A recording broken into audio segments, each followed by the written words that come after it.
Dear students, we are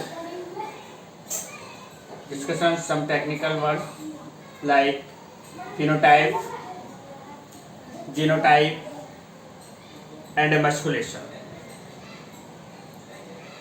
Mendel experiment, Mendel ने जब experiment किए उन्होंने ऑब्जर्व किया कि सम ट्रू ब्रीडिंग प्लांट्स में क्रॉस करवाया तो F1 जनरेशन में जो करेक्टर्स वाले प्लांट उन्हें ऑब्टेन किए वो सिर्फ एक ही पेरेंट से मैच खाते थे, जिसको हम डोमिनेंट करेक्टर कहते हैं। फर्दर F1 पीढ़ी के जो प्लांट थे उनमें सेल्फ पॉलिनेशन से F2 पीढ़ी के प्लांट ऑब्टेन किए। देन उन्होंने ऑब्जर्व किया कि F2 पीढ़ी के जो प्लांट्स थे उसमें जो पेरेंट्स थे, suppose parents tall and dwarf दोनों प्लांट्स है, तो F1 जनरेशन में इनके सिर्फ टाल प्लांट ऑब्टेन हुए, but during F2 generation tall and dwarf both plants are obtain, दोनों प्लांट्स को ऑब्टेन किया गया था। मीन्स F1 जनरेशन के अंदर ओनली टाल प्लांट को ऑब्टेन किया गया था, बट इसमें एनी ब्लीडिंग, किसी प्रकार की कोई ब्लीडिंग मिक्सिंग नहीं हुई थी टाल और डार्फ करेक्टर्स की। टर्म फिनोटाइप यानी बी ऑब्जर्व आउटर या मॉर्फोलॉजिकल करेक्टर एनी प्लांट्स के जो मॉर्फोलॉजिकल करेक्टर्स रहते हैं या इनको आउटर करेक्टर भी हम कह सकते हैं, वो फिनोटाइप करेक्टर कहलाते हैं।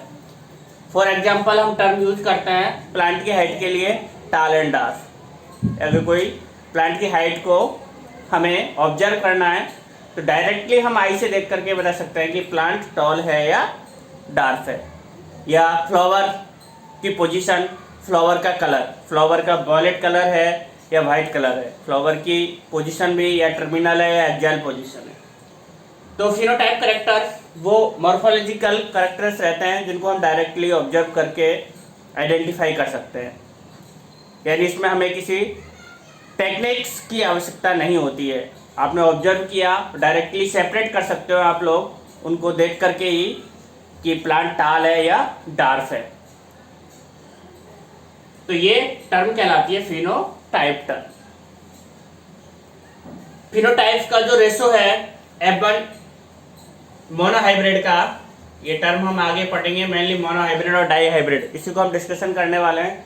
तो मोनोहाइब्रिड में F1 प्लांट तो सभी, अगर हमने टाल और डार्फ पेरेंट्स लिए हैं तो ऑल प्लांट्स आर टाल, बट इसके F2 जनरेशन 3:1 यानी 75% प्लांट टाल होंगे और 1% प्लांट डार्फ होंगे। ये मोनोहाइब्रिड रेशो है। आगे मोनोहाइब्रिड और डाई हाइब्रिड दोनों ही मेजर एक्सपेरिमेंट्स डिस्कशन करेंगे। नेक्स्ट टर्म है जीनोटाइप, दोनों में टेक्निकल अंतर है। फिनोटाइप हम डायरेक्टली ऑब्जर्व करके किसी भी प्लांट्स का आइडेंटिफाई कर सकते हैं, बट जीनोटाइप इसके बर्ड से ही निकल रहा है, genetical term, it is genetical composition. Genetical composition character of plant is called genotype. ये जेनेटिकल टर्म है जिसको हम डायरेक्टली ऑब्जर्व करके जीनोटाइप नहीं निकाल सकते हैं। सपोज टाल प्लांट और डार्फ, इनके बिटवीन क्रॉस करवाया टाल एंड डार्फ, और F1 जनरेशन के ऑल प्लांट्स आर टाल। F1 जनरेशन के सभी प्लांट कैसे प्राप्त हुए? डार्फ ऑब्टेन नहीं हुए, कौन से हुए? टाल ऑब्टेन हुए।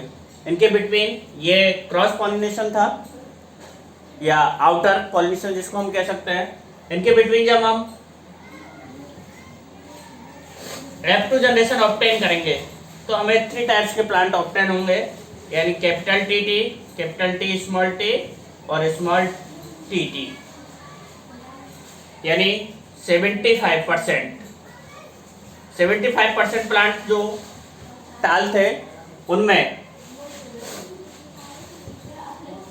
25% प्लांट्स जेनेटिकली टाल थे और 50% प्लांट जेनेटिकली 50% प्लांट जेनेटिकली टाल थे, जो कि हमें देखने पर सभी लंबे ही टॉल ही दिखाई देते हैं, बट 25% प्योर डार्क थे और 25% प्योर टाल थे। Genetical composition character of plant is called genotype, यानी इसको हम डायरेक्टली ऑब्जर्व करके जीनोटाइप टर्म या जीनोटाइप रेशो नहीं निकाल सकते हैं।